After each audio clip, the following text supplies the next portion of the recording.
to the live. It's your brother, your man, Dwayne. Woo! It's heating up. It's heating up. I wanted to make this video yesterday. I pray your rest in it was glorious and that you were fruitful and the seeds that you planted will multiply. I was going over I had to do some reading, which we already know. This nation is under judgment. Not just this nation, but Babylon. And yes, America's a part of Babylon in spirit through the authors, well, the architect of this government, which they went about establishing throughout the world, throughout the earth. They're trying to go around the world. I'm talking about they have been on the moon and planted the flag.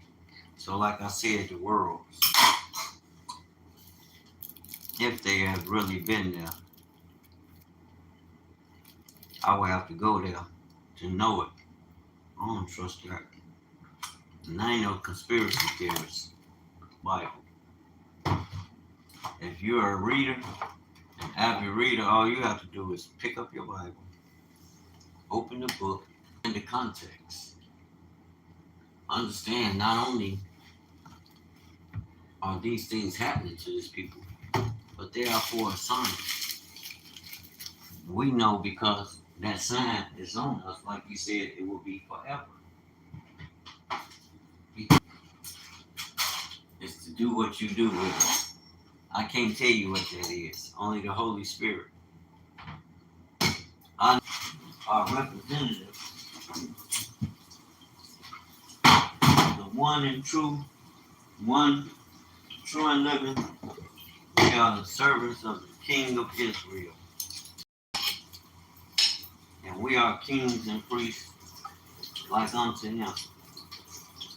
Now, if you don't believe that, they're going to take your power from you.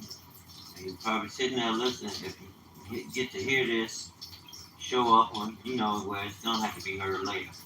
But you're going to hear Dwayne saying, we are kings and priests like unto the Father, like unto Messiah. This is what the Most High created. And that's the only way we're going to get to see him in his image and after his likeness as he created us. What portion of that is it? They don't teach us that. And Christ didn't tell you to work in to be like him. Know him. Get to know him. Build a relationship. And he'll know. It's called making your election known. Just like a lot of y'all believe you are connected to this land. You connected to the land, but that don't mean you connected to the institution. You connected to the soil, but the soil ain't connected to these institutions, the government of this land. How you know that, Dwayne? Because it's not. They're not connected to earth. They don't even plant food.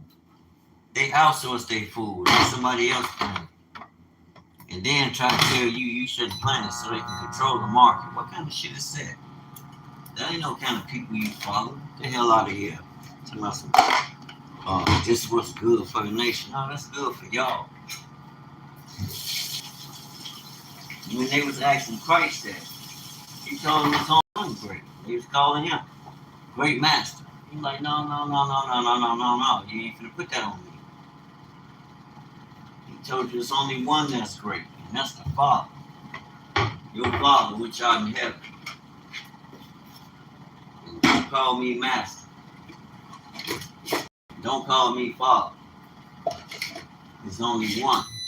The Father which art in heaven. The president clowning. 12-foot statue? What the hell? Who you think he, Nebuchadnezzar? Man, and people probably saying, no, he ain't doing nothing like. Yes, he is, because he's introducing what? Bitcoin, right? What that statue says in spirit is, if you don't use this system, just like the Bible says. But the Bible also goes on to say, if you are a saint and you accept that mark, whatever it is, you will not. What the Messiah said. Go read Revelations 13 and 14. And he said it in a way you can't make no mistake. Think it's a joke if you want to. He said you're going to burn in hell if you accept that mark. So that's something. People talking about, oh, heaven and hell don't exist and this and that. Y'all going a little too deep. Not really. Why are you going in there and not you bearing witness to it being true because it's word, and you're going about establishing it, about studying it, so you may be able to rightly divide it, right? And then you say heaven is not a real place. Like, excuse me? Excuse me? Excuse me? What did you say? Like, that's a double-minded person. You, double-minded person. And I don't care how eloquently we know how to read, take notes, and prayerfully, rightly divide the word. But the fact of the matter is, you can know it for sure. Yes, you can. I hear a lot of people saying, well, you can't know. We'll never know. Ain't nobody been out there and what the book say. And this is where the Father dwells. In spirit, right? And then that spirit dwells within you.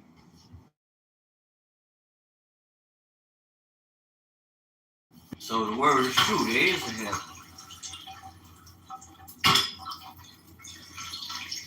You can't believe some of it and then deny. You can't believe some of it and then deny most of it. Because you figure, okay, I got to prove this thing. Well, how am I going to prove there's a heaven?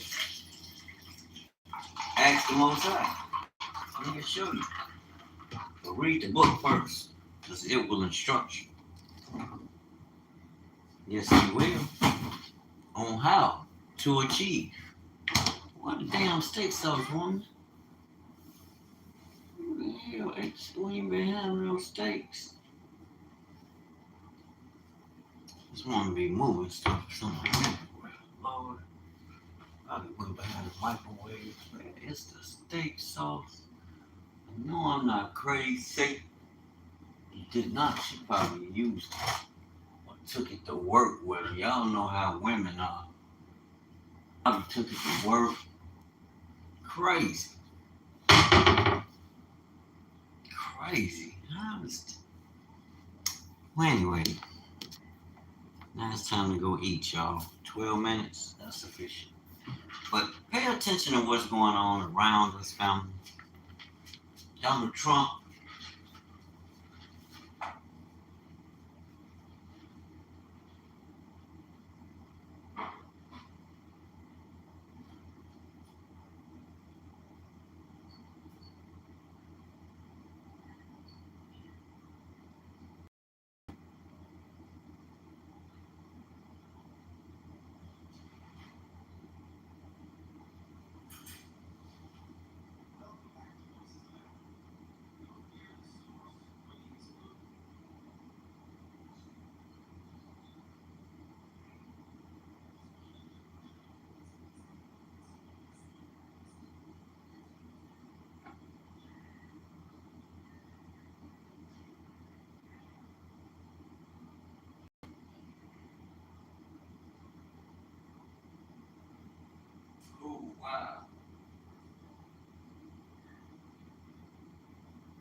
I can believe Donald Trump will be the last president. President. I can believe that. Yes, I can. And if it's not true, I pray the Father will open my eyes to show me then. The way America is going, and that's what I'm talking about. What I'm talking about is in respects to us being Hebrew Israelites, God's chosen people, the people He set in motion to represent His kingdom. You ain't got no choice. And right now, with all that's going on, they setting the stage. America do this stuff blatantly in your face. They don't hold no holds barred. They don't care what you think, and I'm like, wow.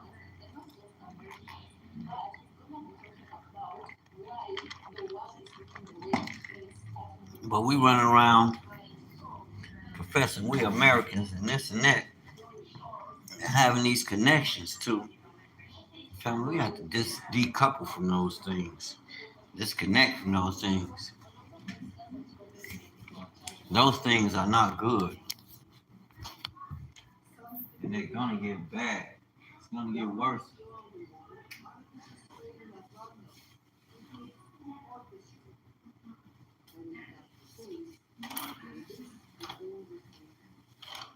Fair use copyright. Fair use copyright. I can't let my damn self in the house.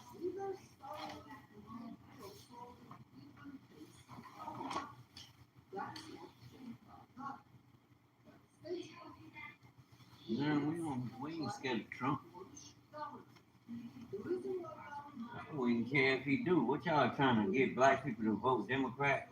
Oh, Trump gonna be president again. Okay. Who cares? What's the worst they can do? I'm gonna stay steadfast on my business and get me in position to be able to help my people. That's the purpose of opening your eyes so you can have eyes to see what's really going on, family. And things are gonna move so fast on us. It's gonna be like a twinkling of an eye and bang. People ain't gonna understand. People gonna be looking crazy. They not gonna understand. They gonna think God has betrayed you. Why? Because you ain't paying attention. Where the hell are my kids at?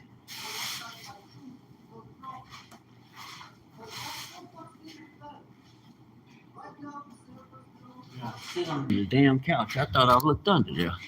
I found my keys. They under the damn couch. I forgot I threw them.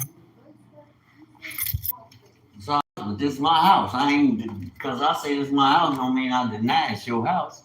So that means I feel comfortable wherever I put my keys. Don't touch them. Me ain't just different than this one talking about putting a thing on the wall to hang the keys. For who? Ain't no motherfucking kids in here. I should show y'all her face. Her ass knocked out with her mouth wide open. Why you ain't turn the light out, woman?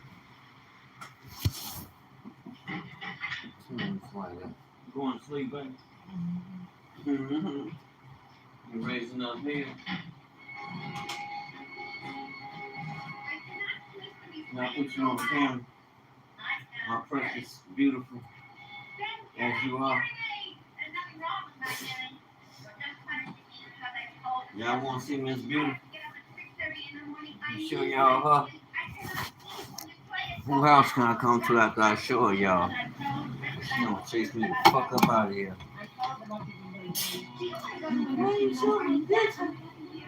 And be in trouble, y'all. Yeah, let's pull that print off. I want to see her beautified self. Y'all want to see Trina, y'all? She on there with that cowgirl shit on. Let me show y'all the real Trina. Come on, baby, smile. Smile for the camera. You want to see my baby? Get her beautiful self. Her fat head.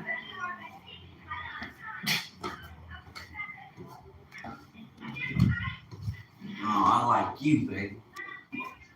I don't like cowgirls. You got enough likes on there. You don't need me to like it. I know the real deal. I don't know no damn cowgirl. Well, my baby. I don't need all that. You got millions of them all around the world being cowgirls for that song. You my girl. You ain't no damn cowgirl. You Wayne's girl. Man, Donald Trump don't care if you comfortable or not. Here's the order. This is the most profitable extinction in human history. And it's happening in slow motion. Oh yeah, they breaking it down so you can run to them. Oh, we need the government. We're not gonna make it without them. Whatever they bring forward, people gonna run to it. They still drunk. Trump is gonna save us. Trump has been fighting. Ain't no man on this earth save you. I don't care what measure they pass. That ain't gonna save you from. You can't save the nation, but people get into this. Red, what's going on, man? We ain't thinking about that. You talking about we ain't gonna be at least. We going our own motherfucking land to be gone. We don't. We warning you. You better wake up. Gather yourselves together. Central bank digital currencies are already being piloted. Yeah. I keep telling people. They telling me I don't know what I'm talking about. Trump gonna save the corporation. What's up, plan? Russia will not arrive at your door with soldiers. It will arrive with a line of code in your digital wallet. And at the same time, information itself becomes synthetic. Entire leaders or movements may be AI generated and in the where the state sauce at, baby? AR and AI media will allow two people standing on the same street to see entirely different realities. One sees calm, the other sees chaos. And this isn't fantasy, it's already possible.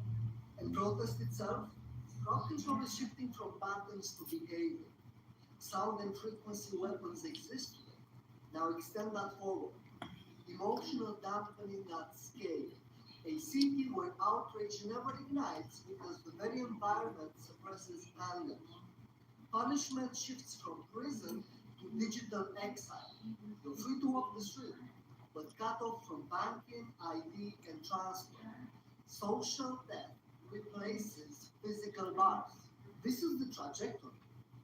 A world digitally and physically fragmented, where communities cannot compare notes, economies run on programmable scarcity, and consensus reality itself is manufactured. None of this is speculation. Each piece is already being tested.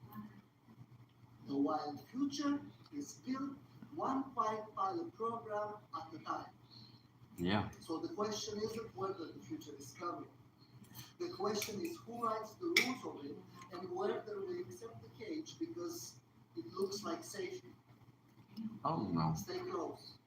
The next glimpse is already here. You look at the West and you think we are living the dream. But let me show you the truth with numbers. In Europe, the richest 10% own about 60% of everything. In the United States, the top 1% alone hold almost a third of all wealth. And the bottom half together, they own just 4%. Now look at Africa. The richest 1%, just 1 in 100, own about half of everything.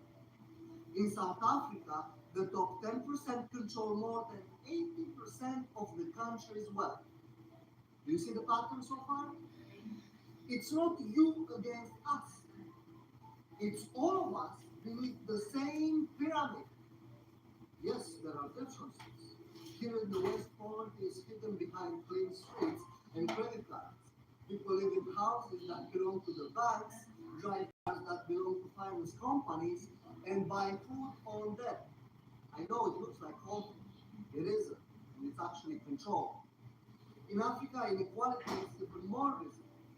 The mansions of the few stand out against the struggles of the many. But the design is the same. A tiny elite holding everything while the majority carry away. We are actually more alike than you think. You are told that we are rich, but most of us are drowning in debt, stress, poison, food, and illusions. And we are told you are poor, but your lungs are rich, your spirit is strong, and still the same shallow spirit. Let's be clear. The problem is not that Africans lack or that Westerners have. The problem is that everywhere the wealth of nations is captured by the few, while the many are told stories to keep them divided. So, you think we are your enemy? We were told you are ours. But the truth is actually simpler than that. We are all being lied to. And as long as we believe the lie, the pyramid stands. Right now, multiple countries are in open unrest. Nepal, France, Serbia, Mali, Iran. And they have different conflicts, but the signal is the same. Societies have reached their breaking point. Human populations are the stress spiral measurable cycles. First adaptation. People absorb shortages, restrictions, and corruption. But when the perception shifts from temporary measures to permanent hardship, tolerance collapses. And that is the inflection point we are seeing. And once that threshold is crossed, protests emerge not as isolated events, but as collective declarations that the existing trajectory is no longer acceptable. At the same time, power structures are not passive. Crisis can be exploited, accelerated, or even manufactured. Yes. In Nepal, the social media ban wasn't only a policy error. It was a trigger that activated a combustible population. In trans blockades are fueled not just by anger at government paralysis, but also by competing political forces who benefit from destabilization. In Mali, the junta Because they making money through are a destabilization. calculated attempt to consolidate control, even at the cost of unrest. This is where geopolitics and human behavior converge. The grievances are real, but the ignition points are often managed. Leaders know that collapse can be functional. It resets the board, creates justification for emergency measures, and reshapes the rules of governance. Exactly. Protest movements become both authentic Out of chaos, discontent and somebody has to bring order. strategic gains. So we are looking at the hybrid phenomenon.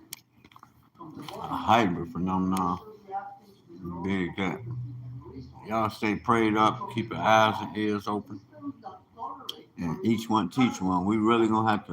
in order to pivot a new order. I hear him, The central but question is not whether protests are real or you don't know Yahuwah.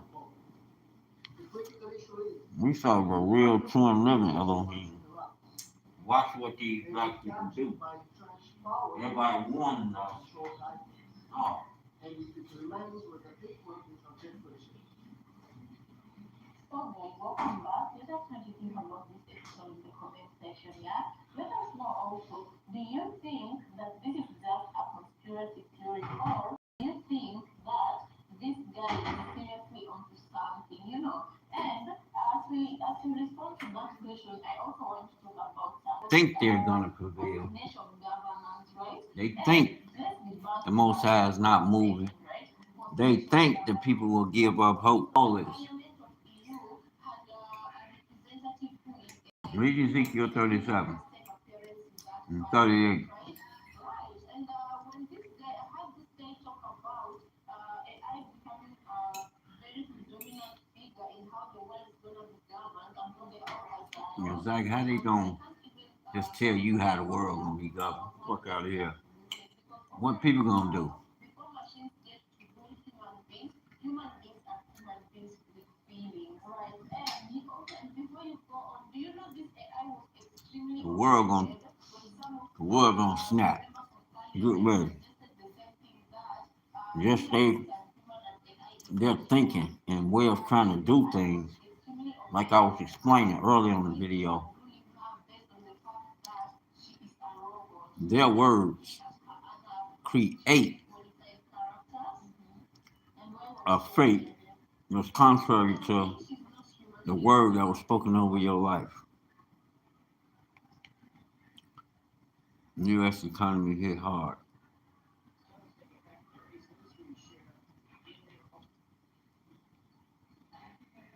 Time for the Coke debate. Who's the greatest cash maximum of all time? Come on, man. Trump's tariffs take effect, various industries share, in their own words, the impact on their operations and their bottom lines. As we head out to break, we take a look at the auto industry and how it's Ooh, I was just telling somebody. Is a 25% I'm quitting. tariff I'm doing on something products else. that are not made in the United States. 25% tariffs that the president announced on imported cars as well as parts starting next week. For some automotive industry economists, the Parts. unthinkable has happened. Yeah. 30 years of free trade across North America, A lot of people. virtually wiped out by a single executive order. Mm-hmm. Trump trying to stop everybody Picture this. It's Monday morning in Detroit. The factory gates are locked. so they Workers can stand control outside, shit. staring at a piece of paper that just ended their livelihood.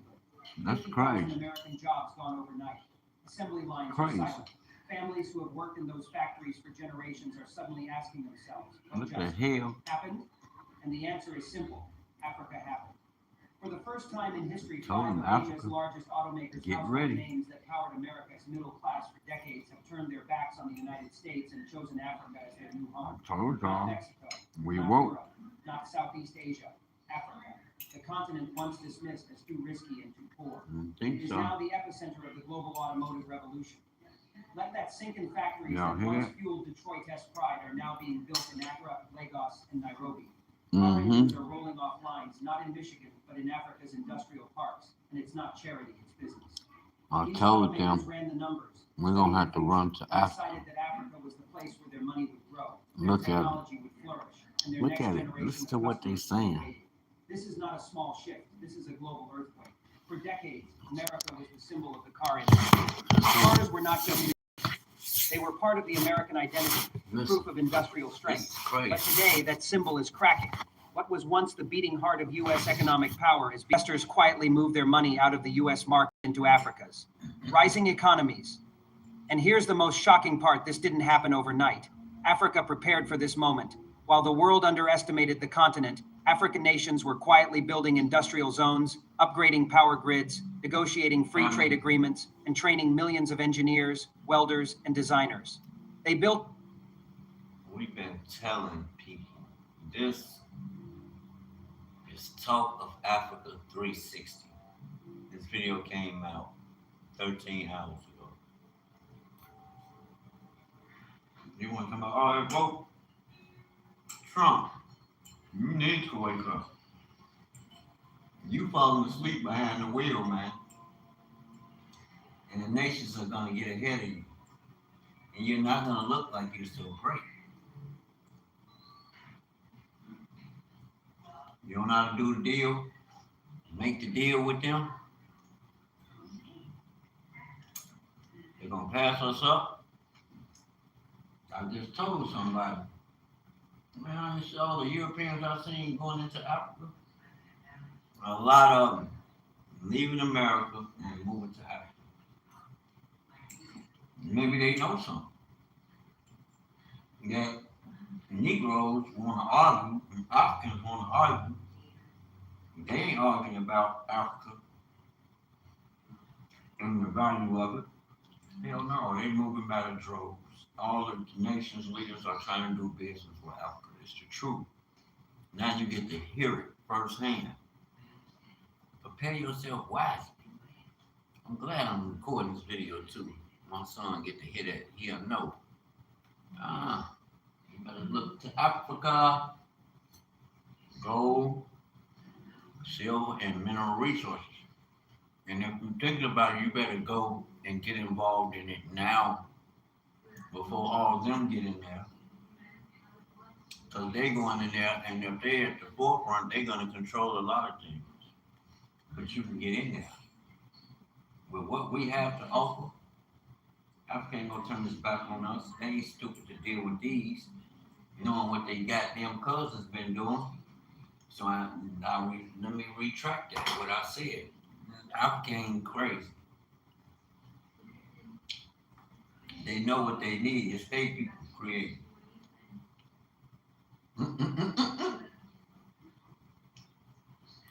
We don't need nothing they create because it don't prosper us. The script. They got you. You asleep. You know no better. That's how we was taught. I said in my video earlier, everything is codified. They wrote it out. You don't have to say brother's lying or conspiring or nothing. Look it up, see if it's a lie. They wrote it. It's just a lot of us need to call when we were awakened. It won't stop now. You need to wake up. You talking about get rid of this woke stuff. You need to wake up. There ain't gonna be no America over here. That's just for the investors. They the ones gonna get rich, but the people gonna suffer. They don't have no money to move. They not learning this information and taking their change. And I need to be taking my pennies and looking towards investing in something now. Don't wait now. I'm investing now. A lot of black groups, men and women from here, that's establishing financing, institution, and operation. You got infrastructure. Some of our people that used to work for the government. They didn't move to Africa and built a whole state, at least communities, thriving communities. And I'm looking at it, it's like they transplanted that living over there. Beautiful home. But I can see the difference. But with the resources Africa have, you can go there and build like a motherfucker. You build Africa to be the beautiful, most wealthiest, beautiful nation on this earth. Because it is. Now you're going to get to see it. In this lifetime. An environment where automakers could do more than just assemble cars, they could innovate. Yeah. This is why the automakers left the US. They saw a continent with a young, skilled workforce, governments hungry for growth, and consumers ready to buy the future. They saw cheaper energy, faster construction timelines, fewer regulatory roadblocks, and governments willing to partner with them, not strangle them with bureaucracy. And let's be honest, this is about more than cars. This is about power. This is about who controls the future of mobility, technology, and industry. America once believed it had a monopoly on that future, but today that monopoly is broken.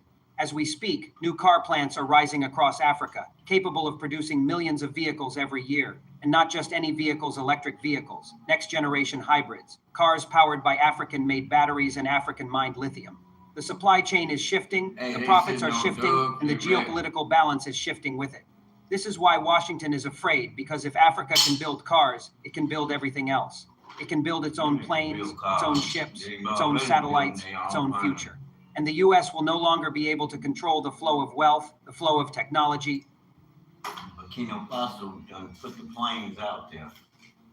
They had already started rebuilding and bettering their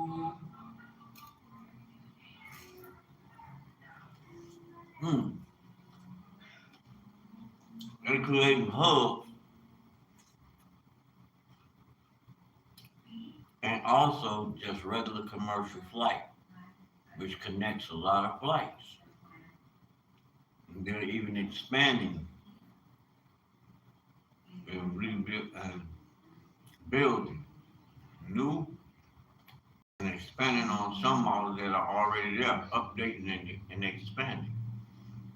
They're not cutting the old out. They're adding for the greater capacity. Because why? They foresee the future. Open, getting rid of the visas, they're giving us, offering us free land. So there's no reason why now, brothers and sisters, you can sit back, get your pennies in order, save your cash, save you some money where you can make a move. You can buy you some wealth, mineral wealth, and make it work for you. Buy into a company, start your own company. Dr. Eric Ben told us. And then understand, you got a whole bunch of us that went over there already. Y'all sleep. We're gonna have to come out of here. You hear it. Or the flow of opportunity. This is not just about economics, it's about dignity. For decades, Africa has been the last link in the chain, the place where raw materials were dug up and shipped away to be turned into wealth somewhere else. Today, Africa is saying no more. If you want our resources, you will process them here. If you want our markets, you will build here.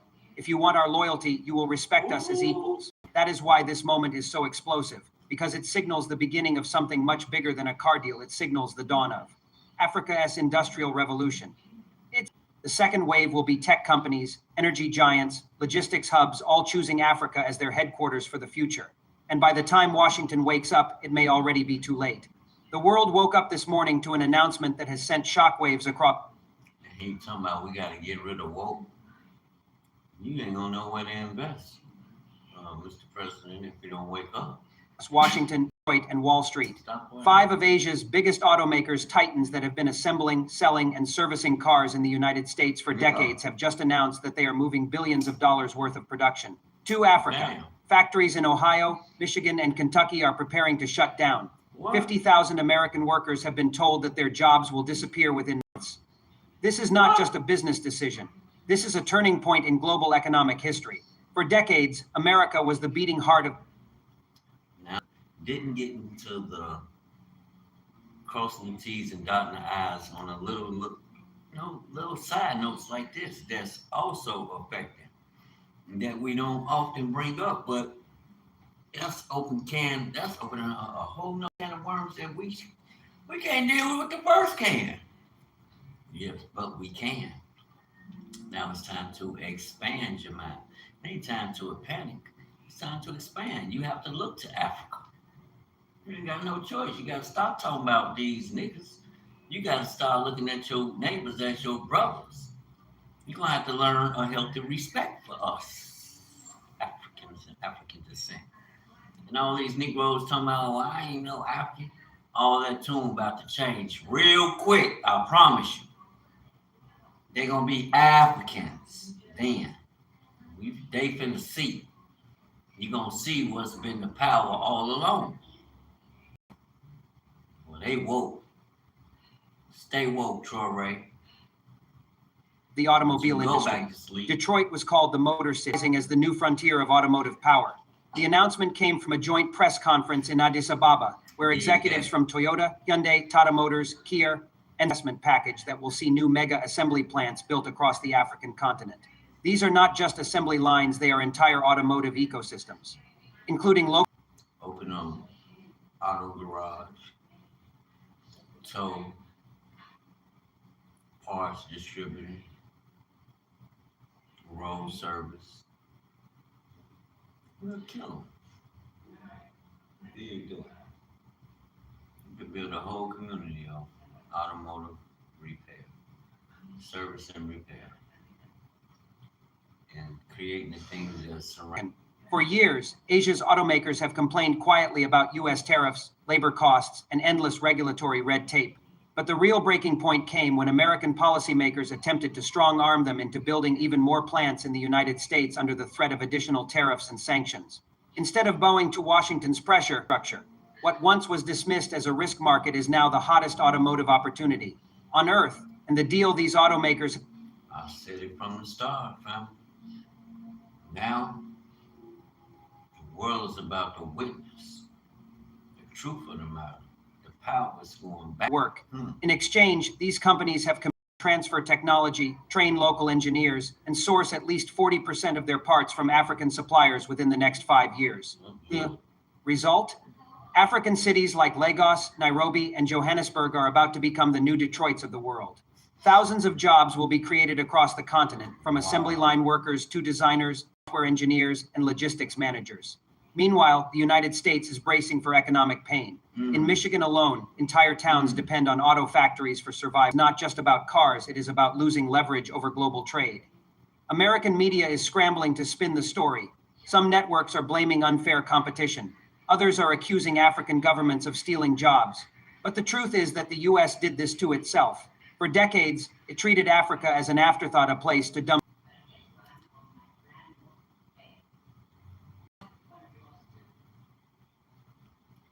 We do your human resources right, so you. It's gonna be a mess, I tell you. America, America. You will reap what you have sown. Tupac, America's not me. Dwayne and Dwayne Johnson, America's nightmare. Factories. It shipped charity, not capital. And now, when Africa finally has a chance to industrialize, the US is shocked that it is no longer the first choice for business. Let us be clear, this is not just an economic shift, this is a symbolic one. For the first time in history, 5 of Asia's biggest corporations chose.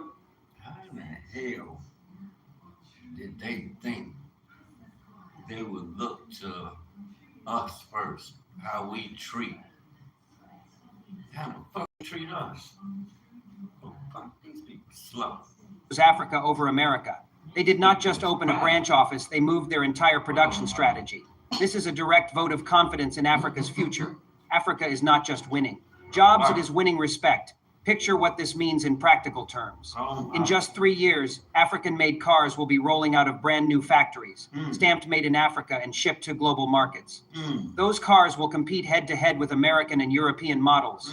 They will be cheaper, faster to produce, and in many cases more technologically advanced because these factories are being built with cutting-edge equipment and AI automation from the ground up. This is what terrifies Washington. This is what terrifies Detroit. Once Africa becomes a major car exporter, the United States will lose one of its last strongholds of global manufacturing leadership. But beyond the economics, this decision is about power. By choosing Africa, these automakers have aligned themselves with a continent that is determined to break free from the West's shadow. They have tied their future to a place where the population is young, innovation is rapid, and governments are increasingly independent of Washington's dictates, the symbolism of holding the press. Conference in Addis Ababa, the seat of the African Union, cannot be overstated. It was as if these automakers were saying, we believe in Africa as collective destiny. And Africans are responding with pride. Social media is flooded with celebratory posts. Hashtags like hashtag Drive Africa, hashtag Madine Africa, and hashtag Goodbye Detroit are trending worldwide. For millions of young Africans, this is not just news, it is a moment of vindication. A moment that says, we are no longer just consumers, we are producers.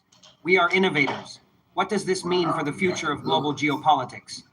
It means that the old power centers are losing their grip. The global south is no longer begging for investment, it is choosing which investors get to participate. It means that the very concept of emerging markets is dead. Africa has emerged for decades. The West lectured Africa about good governance and investment readiness. Now it is Asia's automakers who are teaching the world. A lesson, Africa is ready, and those who ignore it will be left behind. This shift is going to change everything. It will change trade routes, shipping lanes, and commodity flows. It will change where the next generation of engineers and designers are trained. It will change the balance of power in global. It means angry voters in swing states. It means congressional hearings.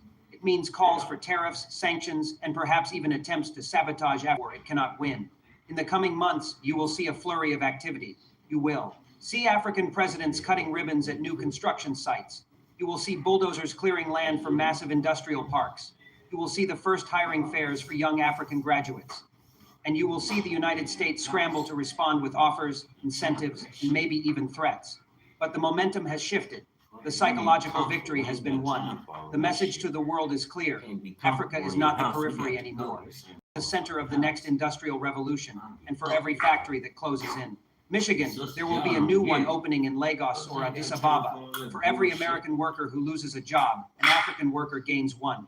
For every dollar lost in Detroit, a dollar is invested in Accra. This is a redistribution of opportunity on a global scale, and it is just beginning. This is why the West is panicking. This is why the headlines are screaming. Because deep down, they know that this is not a temporary relocation, it is a permanent shift. The age of Africa as a passive market is over. The age of Africa as an industrial powerhouse has begun. When the announcement hit American news networks, the first reaction was denial.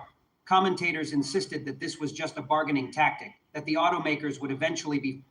Well, Africa got all the goods. Why would they come back here?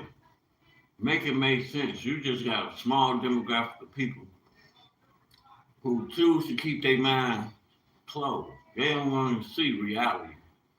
They think the world revolves around them. But newsflash, wake your ass up. They don't. Forced back to the U.S. under political pressure. But within days, images of bulldozers and man, they've been moving their business out of here. During COVID. Stop playing. Businesses were slow before the COVID hit. All that looting and all that shit went on after that, man. Y'all better wake the fuck up. Groundbreaking ceremonies began flooding social media from Nigeria, Ghana, Ethiopia, and South Africa. Entire communities were celebrating in Africa while shock and grief spread across the Midwest in the United States. In Detroit, a city that has spent decades trying to recover from industrial decline, workers were stunned. Many of them had believed that the recent surge in EV subsidies and manufacturing tax credits would keep the automakers locked into the U.S. economy for years to come. But shit, they not moving product. I watched real estate and I watched the auto industry. Cars and homes are sitting longer than they average, and they got plenty of inventory. They want it that way. And at the same time, that don't mean it's not useful to you because it don't align with their agenda. They don't want you to own it. They want to control you. those subsidies could not compete with Africa's package. Nearly free land, ultra-cheap energy from hydroelectric dams and solar farms, and access to a workforce that is not only cheaper but younger and willing to innovate. This is the part Washington doesn't want to admit. This is not just about wages. Africa is not simply a cheaper labor market, it is a smarter one. The continent has been quietly investing in technical education and returning home with expertise that rivals their peers anywhere in the world. These new factories are not sweatshops. They are state-of-the-art facilities designed for robotics. On the continent, it sent a message to the world. Africa will no longer just build cars for others. It will design and innovate for itself. And with local exploding, these factories won't even need to rely solely on exports. The African consumer market is projected to be worth over $2.5 trillion by 2030, and car ownership rates are expected to double in the next decade. This is exactly what scares Washington. If Africa becomes self-sufficient in vehicle production, it will stop importing millions of used cars from the US and Europe, trade that has been quietly propping up Western auto markets for decades. The used car export business is a multi-billion-dollar industry, and it is about to collapse as Africans opt for brand new, locally made vehicles. Let's not forget the geopolitical implications. These deals were not just signed with corporations, they were signed with governments. Memorandums of understanding were exchanged between African states and Asian nations, creating a network of cooperation that bypasses Washington entirely. In essence, what we... Let's bring the world. Excuse me, do you mind watching my baby? Thanks. It's gonna make the world Do you mind keeping an eye on him? It's gonna make the world smaller.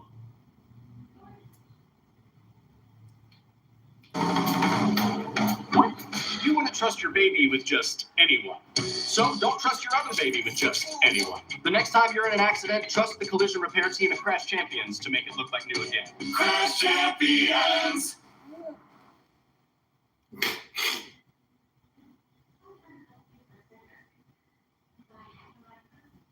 No. Invest in Africa. Go to school in Africa. Learn what they're, especially to our youth. Get in one of those overseas programs. Find you one that'll sponsor you. Go to Africa, learn. Go to their tech schools and learn. Go to their colleges. Africa, The leaving university. the US out in the cold. Imagine what happens when these African-made cars begin to dominate other markets in Latin America, Southeast Yeah. Asia, and even Europe. Prices will drop, competition will heat up, and American automakers. Yeah. It's like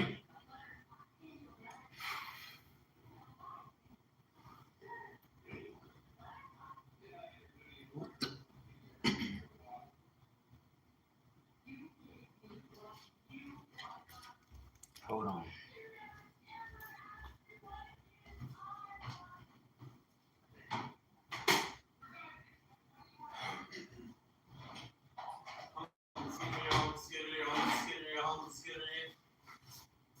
Give my name up.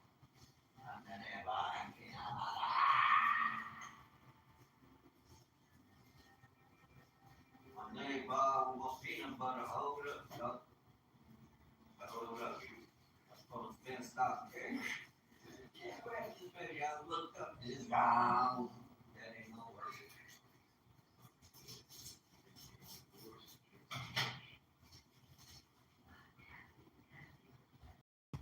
Hold up. Let the video run. Yeah, that's empowering Africa. That means it's gonna be war. Mental and spiritual. Will see manufacturing for EVs in Asia, Europe, and the US under these new deals.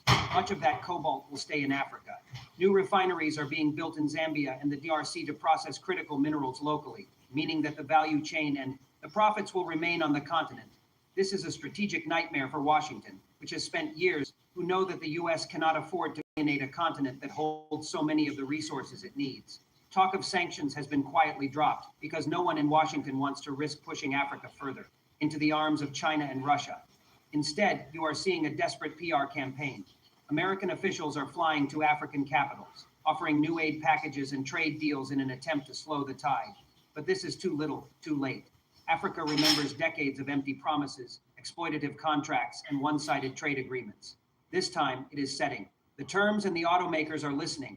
The social impact of this shift is just as profound. In Africa, entire generations who once dreamed of migrating to Europe or America are now seeing a future at home. High-paying factory jobs, engineering careers, and opportunities in logistics and technology are creating hope. For the first time in modern history, Africa is becoming a destination for skilled workers rather than a source of cheap labor. Contrast this with what is happening in the US.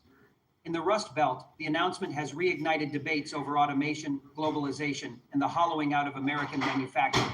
Political candidates are seizing on the issue, blaming everything from free trade agreements to foreign governments. But the uncomfortable truth is that this was not forced upon America, it was chosen. For decades, corporate leaders prioritized short-term shareholder profits over long-term investment in infrastructure and workers.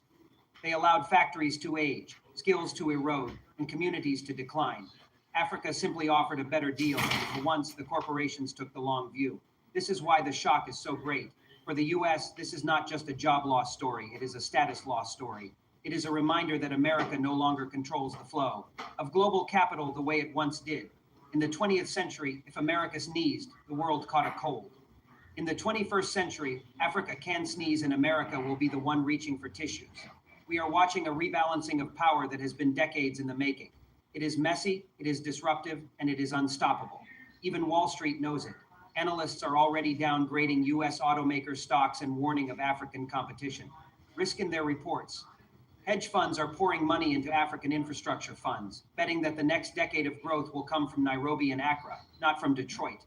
And here is where it gets even more interesting. This wave will not stop with automobiles. Once the auto industry proves that Africa can deliver world-class manufacturing at scale, other industries will follow: electronics, pharmaceuticals, even aerospace. The same factors that attracted automakers, cheap energy, young talent, and massive domestic demand will attract everyone else. This is why the US is worried, because what just happened with 5 automakers could soon happen with dozens of other industries. And let's be honest, this is good for Africa. It is good for the world. We are witnessing the beginning of a multipolar economy where no single nation can hold everyone else hostage. Africa is asserting itself, and for the first time, the move by 5 of Asia's largest automakers was not merely a business decision. It was a declaration that Africa has entered the global economic chessboard not as a pawn, but as a kingmaker. For decades, America dictated the rules, deciding which nations would industrialize, which would remain raw material suppliers, and which would stay poor. But the moment symbolizes 50,000 American jobs gone. Not because Africa begged for them, but because Africa built the conditions to attract them. This is no accident. This is the product of years of planning, investment, and a vision that said Africa will no longer be the last chapter of globalization. We will be the first chapter of a new economic order. Make no mistake. The automakers saw this clearly. That Africa is not just cheap labor. It is the youngest continent, the fastest growing market, and the future of innovation. They saw that Africa is where you build if you want to win in the 21st century. And so they packed up from the U.S. heartland. They turned their backs on Washington's empty promises, and they planted their flags in Africa. What does this mean for America? It means panic. It means congressional hearings, angry op-eds, and corporate lobbying campaigns. Family. Name of that channel is Talk of Africa 360. Check it out. I gotta go. Shalom.